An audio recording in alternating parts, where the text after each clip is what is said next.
নমস্কাৰ বন্ধু বান্ধৱীসকল, মই মিনি ব্লগলৈ আপোনালোকক স্বাগতম জনাইছোঁ। আজি মানে আহিছোঁ যোৰহাট তৰাজান আই মোবাইল ষ্ট'ৰ। আহিয়ে মানে এতিয়া এয়া লগৰ এজন লগাইছোঁ, লগৰজনে এয়া পূৰা মোবাইল চোৱাত লাগি গৈছে। কি মোবাইল লৈ আপোনালোকে ভিডিঅ'টো চাই থাকক, চব এফালৰ পৰা দেখাই আছোঁ।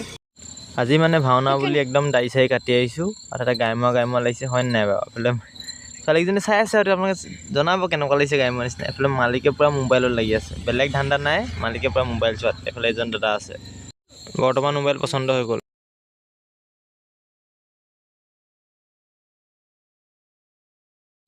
এইফালে আই মোবাইল বাহিৰৰ পৰা আপোনালোকক এবাৰ লুকছটো দেখাই দিছোঁ, কিমান ধুনীয়া লাগিছে। ৰাতি আমি বহুত দেৰিকৈ আহিছোঁ মানে।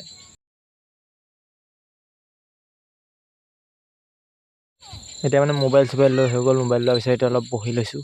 বহি লৈ এইফালে আৰু কাষ্টমাৰ আছে, যিহেতু 9টা বজালৈকে কাষ্টমাৰ থাকেই, মালিকে পইচা দিবলৈ কৈছে। আৰু এতিয়া এইফালে হেলমেট মানে ৰখাই দিছোঁ, মানুহ এইফালে দেখিছে নাই? আৰু এইফালে চাওকচোন কিমান ডাঙৰ কুলাৰ, এয়াৰ কুলাৰ লগাই দিছে, হাৱা খাই খাই বহি আছোঁ। আৰু এইফালে আৰু মালিকে মানে পূৰা পইচা হিচাপ কৰি এইফালে দি থকা হৈছে মানে।